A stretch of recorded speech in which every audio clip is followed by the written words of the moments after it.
सीधाई के मार्ग पर चलने वाला कोई भी मनुष्य किसी से डरता नहीं है और ना ही वो अच्छे काम करने के लिए अपने कदमों को पीछे लेता है।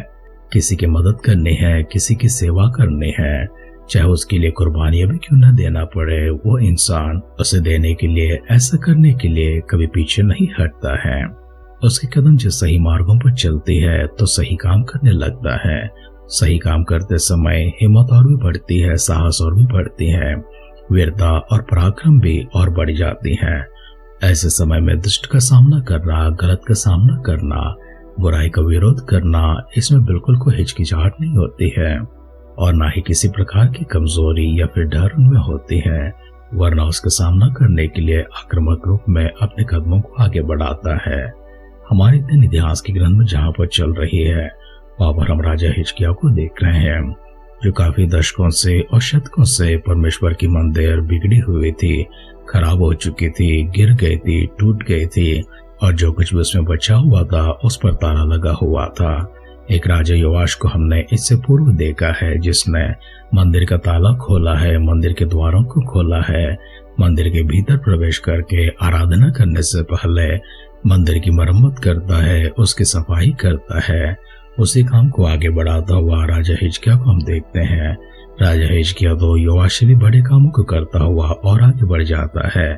हमारे दिन में वहां पर जाने से पहले परमेश्वर के पास जाकर उनके अनुग्रह के लिए, उनकी दया के लिए, उनकी सहायता के लिए, उनके उपकार हमारे ऊपर होने के लिए और सबसे बढ़कर परमेश्वर अपनी आत्मा का अभिषेक में और अगुवाई में चलाते हुए जिस तरह हिजकिय्याह के साथ दिए हैं वैसे ही हमारा भी साथ देने के लिए सिरों को झुकाएंगे, आंखों का बंद करेंगे, छोटी सी प्रार्थना करेंगे।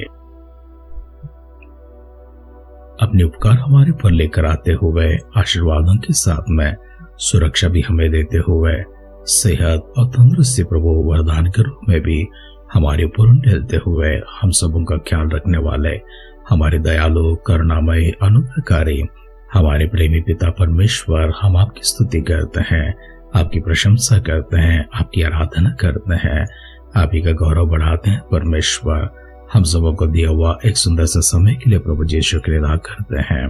हमारे सारे परिजनों को, आपके भक्तगणों को आप ही के दिव्य सानिध्य में आपके अभिषेक बरहा प्रभु जी उनके ऊपर रखने के लिए आपसे प्रार्थना करते हैं। पवित्र आत्मा की अगुवाई और अभिषेक प्रभु जी उन्हें चलाते रहिए। जिन मार्गों को परमेश्वर आप उनसे अपेक्षा करते हैं वही मार्गों पर वो चल सके, इसलिए प्रभु आत्मा के वरदान उनके ऊपर ढेलने के लिए दुआ करते हैं। सारे तकलीफों को, मुसीबतों को, कष्टों को प्रभु जी से दूर कर दीजिए। स्वर्गीय बरकत परमेश्वर अपने भंडारों को खोलकर उन तक पहुंचाने के लिए दुआ करता है। हर किसी को छूकर परमेश्वर अपने दिया हुआ तंदुरुस्ती के लिए, अद्भुत सेहत के लिए प्रभु जी, उनके ऊपर ढेला हुआ आशीर्वादों के लिए परमेश्वर फिर से एक बार आपकी स्तुति करते हुए, आराधना करते हुए हमारे उद्धारकर्ता, हमारे प्रभु यीशु मसीह के नाम से हमारी इस दुआ को मांगते हैं। सुनर कबूल कर पिता। आमेन, आमेन, आमेन। आध्यात्मिक जीवन की दैनिक खुराक सुन रहे हमारे सारे प्रिय श्रोताओं को, परमेश्वर के प्रिय भक्तगणों को प्रभु यीशु मसीह के नाम में प्यार भरा जय मसीह की सुप्रभातम और शुभोदय कहते हुए हम सबका मनपसंद ध्यान केंद्र आध्यात्मिक जीवन की दैनिक खुराक में और इस नए दिन में आप सबका स्वागत करते हैं। हमारे अध्ययन इतिहास की दूसरी ग्रंथ 31वां अध्याय में चल रही है और उसका पहला वचन से पढ़ते हुए हमारे ध्यान को आगे बढ़ाएंगे। जब यह सब हो चुका तब जितने इस्राएली उपस्थित थे उन सबों ने यहूदा के नगरों में जाकर सारे यहूदा और बिन्यामीन और इफ्राइम मनश्शे में लाटों को तोड़ दिया, अशेरों को काट डाला और ऊंचे स्थानों और वेदियों को गिरा दिया और उन्होंने उन सब का अंत कर दिया।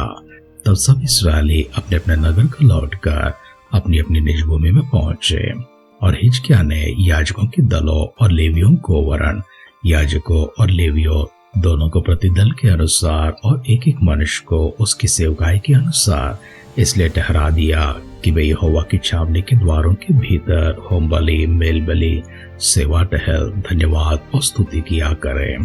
फिर उसने अपनी संपत्ति में से राजभाषा को होम बलियों के लिए ठहरा दिया, अर्थात सवेरे और सांझ की होम बलि और विश्राम और नए चाँद के दिनों और नियमित समयों के होम बलि के लिए, जैसा कि यहोवा की व्यवस्था में लिखा है।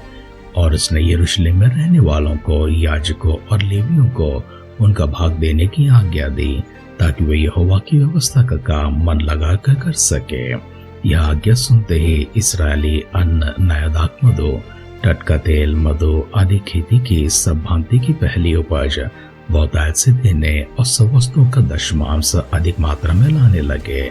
और जो इस्राएली और यहूदी यहूदा के नगरों में रहते थे, वे भी बैलों और भेड़ बकरियों का दशमांश और उन पवित्र वस्तुओं का दशमांश जो उनकी परमेश्वर यहोवा के निमित्त पवित्र की गई थी, लाकर ढेर ढेर करके रखने लगे। इस प्रकार ढेर का लगाना उन्होंने तीसरे महीने में आरंभ किया और 7वें महीने में पूरा किया। जब हिजकिय्याह और हाकिमों ने आकर उन ढेरों को देखा, तब यहोवा को और उसकी प्रजा इस्राएल को धन्य कहा।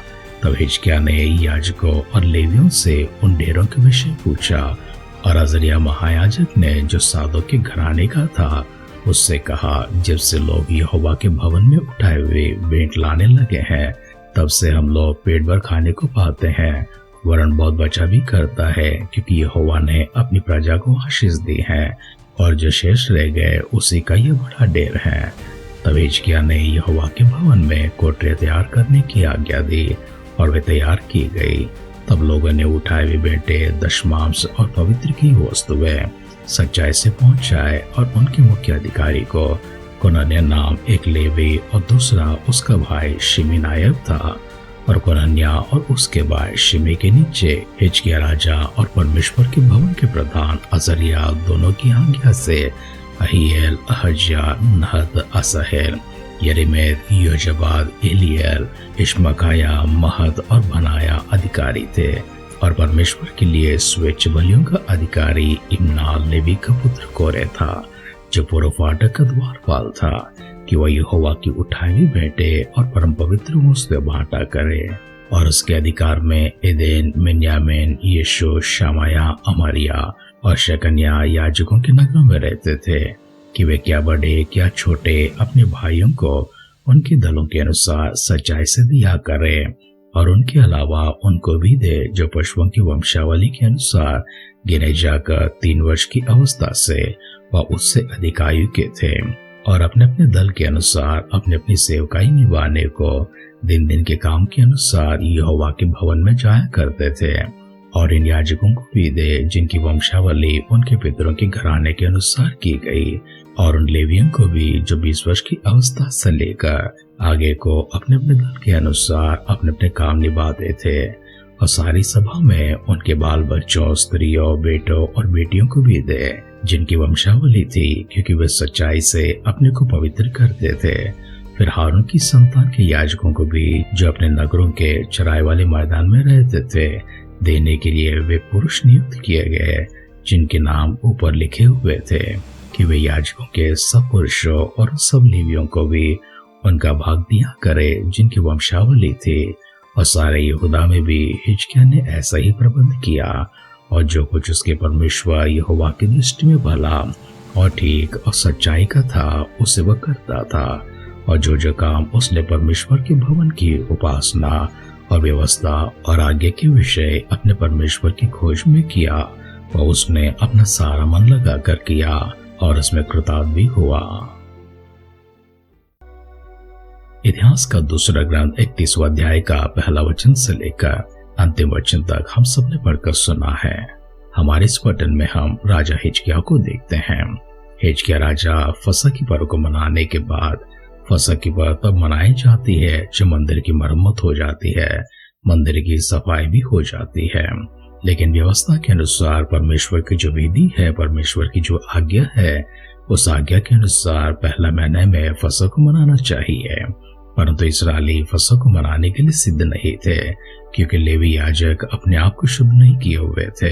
इसलिए राजा हिजकिय्याह ने इस विषय में सभी से चर्चा किया, और सभी ने इस पर सम्मति देकर कहा कि हम पहले महीने की जगह दूसरे महीने को फसह मनाएंगे।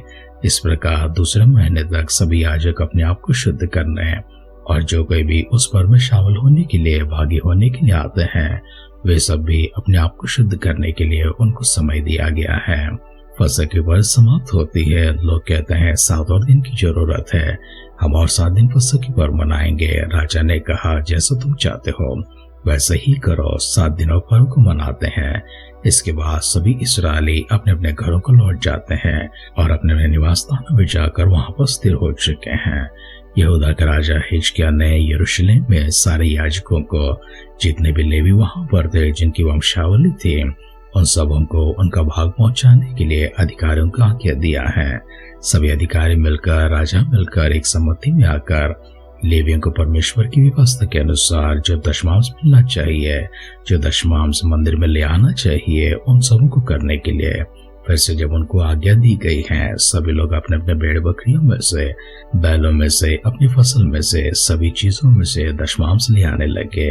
ये सारे लेवी कहने लगे, अब हम खाते पीते हैं, क्योंकि परमेश्वर की भवन में बहुत सा अनाज और आहार पहुंचाया जाता है, और इतना ही नहीं, वो बच भी जाता है। ये सब देखो, ये उसी का ढेर है जो बचा हुआ है, क्योंकि परमेश्वर अपनी प्रजा को आशीष दिए हैं। आशीर्वादों को प्राप्त किया हुआ वो प्रजा परमेश्वर के मंदिर में दशमांश को लेकर आते हैं।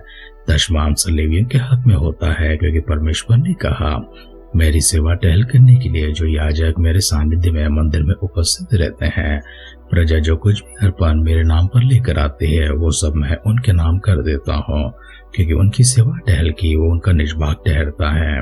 इस प्रकार से लेवी काफी समय के बाद में समृद्धि की आहार और अनाज को मंदिर में देखते हैं, और साथ ही साथ उनके भंडारों में उनके भोजन योग्य पर्याप्त मात्रा में अच्छी अच्छी वस्तुएं भी मिलती हैं, और वे खाने के बाद तृप्त होकर परमेश्वर की महिमा किए हैं।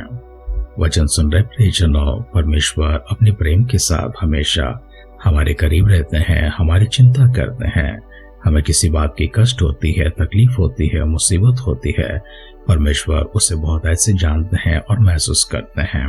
हमारे जीवन में किसी चीज की कमी है, उसे परमेश्वर जानते हैं और हमारे मांगने से पहले ही हमारे पास लेकर आते हैं। उनका वचन इस प्रकार से भी कहा है, मांगने पर वो हमको प्रदान करते हैं।